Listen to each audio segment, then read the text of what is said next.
خدمت دی پرز گنم پرزان وطنا افغانستان وطنا پمنگ گران وطنا پمنگ گران خدمت دی پرز گنم پرزان وطنا افغانستان وطنا د کورنیو چارو وزارت د نشي توکو پر وړاندې مبارزې ریاست لخوا د کابل ښار څخه 150 بېوزله او سوداګرو کورنۍ چې څه موده وړاندې د امیرالمؤمنین د حکم پر اساس باندې کابل ښار څخه راټول شوي وو نغدي او خوراکي توکو مرسته وشوه. د څارنې د کمیټې تر اړخیزه ارزونې وروسته مستحقو پیژندل شول.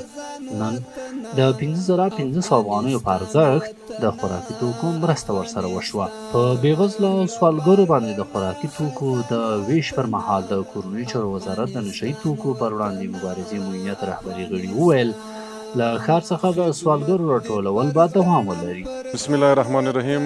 لکه نن چې تاسو کوم پروګرام وینئ دا د علی قدر امیرالمؤمنین حفظه الله د فرمان په اساس چې کورنیو چارو وزارت د نشهیي توکو سره د مبارزې موینیت ته پکې حکم شوی چې د هیواد په کچه ټول هغه سوالګر راجمع کوي او تر تثبیت او تر تحقیق او څېړنې وروسته چې کوم سوالګر تثبیت شول واقعا چې دوی غریب وي او سوالګري کوي نو د دغه سره تاسو مرستې وکړئ.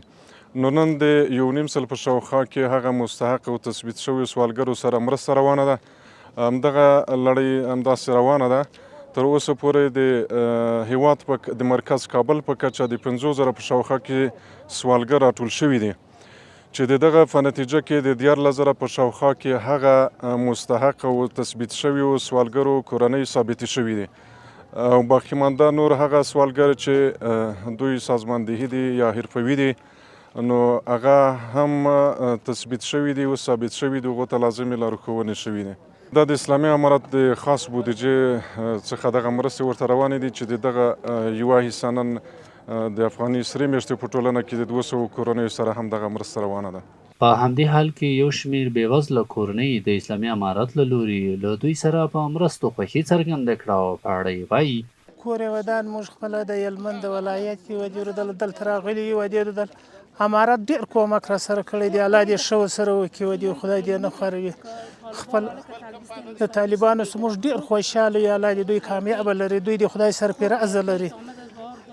دغه دی کومک را سره کړی دی ښه را سره کړی دی نه د پښو د ولیدلي د خوارۍ ولیدلي خواري نشو کولی.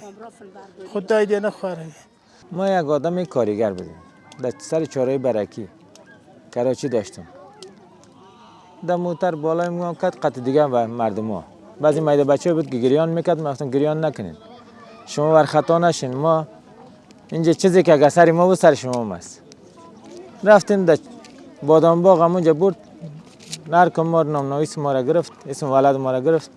روز پنجشنبه شبش برای ما زنگ زد که بیادر بردون اسمتان چی است؟ اسم ما غلام محمد. غلام محمد است یا ولدی که ولد عبدالغفار.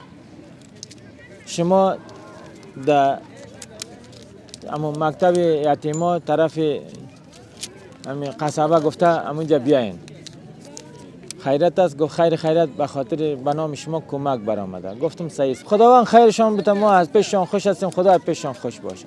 به ما یک کمک یک به دنیا صد به آخرت خداوند برشان کمک کنه.